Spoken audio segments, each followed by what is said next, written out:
Ma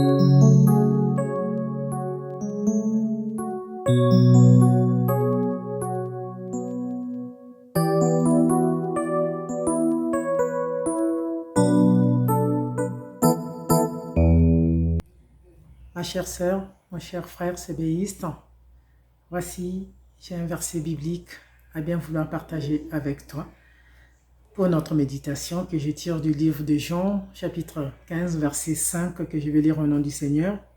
Je suis le cep et vous êtes le sarment.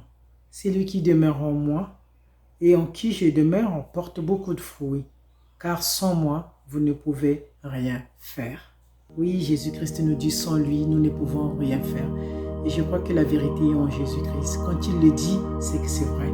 Sans lui, nous ne pouvons rien faire. Il dit bien qu'il est le cep, nous sommes le sarment. Si nous ne demeurons pas en lui, nous n'allons pas faire notre particularité dans notre mission qui nous a appelés.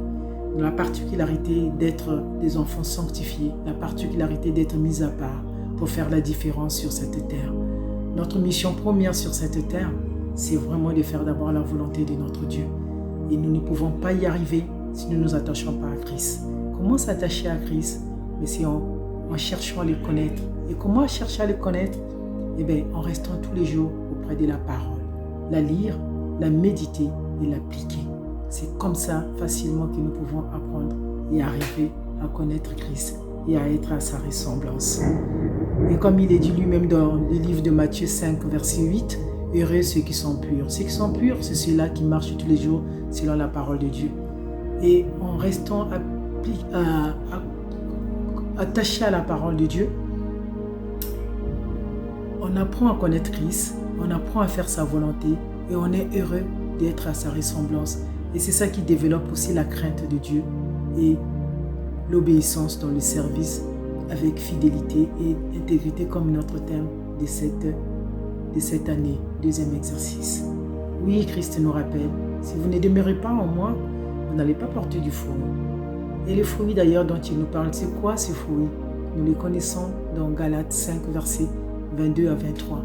Nous n'allons pas les chercher loin. Les fruits dont on attend de nous, les enfants de Dieu, c'est l'amour, le pardon, la patience, la persévérance, la bienveillance, la bénignité. Toutes ces choses, Dieu l'attend. La foi en Jésus-Christ, l'espérance, la patience, la maîtrise de soi. Toutes ces choses-là caractérisent les choses qui doivent faire de nous des personnes différentes. On arrive quelque part, par ces choses, on reconnaît vraiment que nous sommes attachés à Christ. Alors, toi, comment tu fais pour sortir en toi ce fruit qui doit naître?